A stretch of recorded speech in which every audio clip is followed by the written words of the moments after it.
What Android phone should you buy? That video is coming up right now. Let's go. So, what is up guys? Nick here helping you to master your technology, and welcome to this video titled What Android Should You Buy? Now I'm creating this video with multiple Android phones here to talk about, if you're coming from iPhone or you're coming to Android for the first time from any phone and you want to buy a phone, there's so many options, it just can make you say, forget it altogether. But I can help you break down that decision right here in this video because I've used phones from budget phones to flagship smartphones to the latest and greatest on the market here, and I got something from pretty much all those categories, even to older used smartphones like the LG G4 here. So personally, let's begin with the cheapest of cheap phones. So you can go find prepaid smartphones like this Cricket ZT Grand X3 or cheap phones like some of those Galaxy phones that you'll find at the local Best Buy or something like that. Or even on whatever carriers you have, there's always a cheaper phone that seemingly offers a great value. So something like a cheaper budget smartphone like this one right here usually offers a great value until you start doing things like gaming, you start using the camera, where then you start to desire a little bit more. So I would recommend you get a very cheaper phone if you're going to be somebody who's going to just be using a phone for daily tasks like calling, texting, email, and you're not going to use the camera hardly ever. You don't really care about stuff like that. Honestly, you just need a phone that works. Most of the cheaper phones will do that job just fine. But if you want to game, you want to use the camera, do me a favor, you want to do yourself a favor maybe, just stay away from the cheaper smartphones. And that takes me into the mid-range smartphones. So here is a Samsung Galaxy J7 Prime. This phone's about $200 depending on where you look, brand new. And it does start to creep up near the old used flagship smartphones from the Android department. And I would recommend you get a mid-range phone if you want actually decent specs. So on a mid-range phone, your camera will be pretty solid. It's not going to be quite as good as flagship phones, but it's definitely not going to disappoint you. It kind of seemingly gives you a camera that comes from like phones that are a couple years old in a newer body. But if you're going to spend the price point of a mid-range smartphone, you might want to take a look at some of the older used smartphones that somebody has used in the past that were flagship devices, such as phones like the Galaxy Note 5, Galaxy S6, S6 Edge.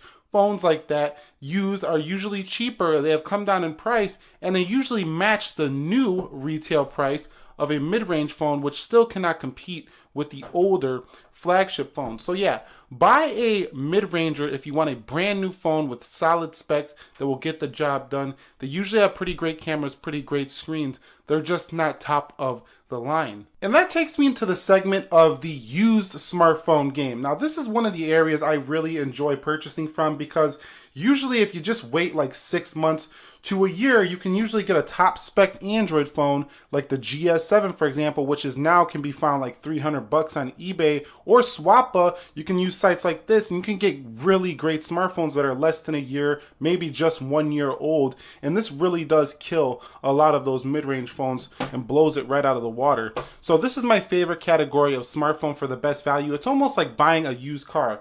If you buy a brand new car, you pull it off the lot, it's already lost like half of its value. So it's better to buy a used car that has like, 20,000 miles or so than to go ahead and buy a brand new car that barely has any more features. It costs $20,000 more, and it's also going to drop value instantly. Now, I know some people like that new car smell. We like that new phone smell. But over here, I would recommend getting a used flagship smartphone as probably one of the best values in the game is going with a slightly older smartphone. Now, that takes me into the premium segment of smartphones. So when talking about some of the most innovative and premium tech on the market, the Galaxy S8, for example, LG G6, these smartphones are definitely great purchases if you're really a big tech head. You really love technology and you utilize all of its features. So if you're a person who really likes to dig around and learn about tech, you develop on your phone or you're a developer, or you take tons of pictures and this is your primary workhorse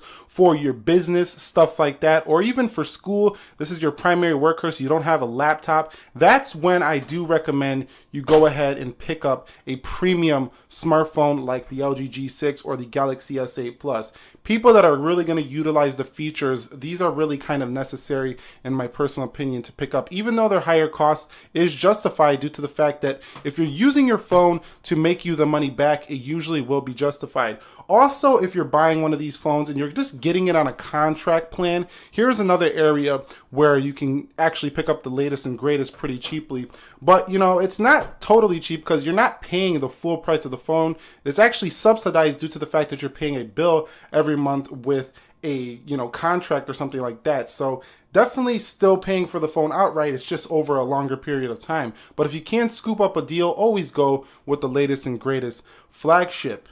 And that brings me into the Chinese phones of the world. So stuff like Xiaomi and Huawei are definitely making a name for themselves. These kind of companies are really killing it with the budget level of smartphones. The only thing I don't like about those phones is their software is a little bit more janky. I think a little bit less polished than something like on the Galaxy S8, LG G6, Galaxy S7.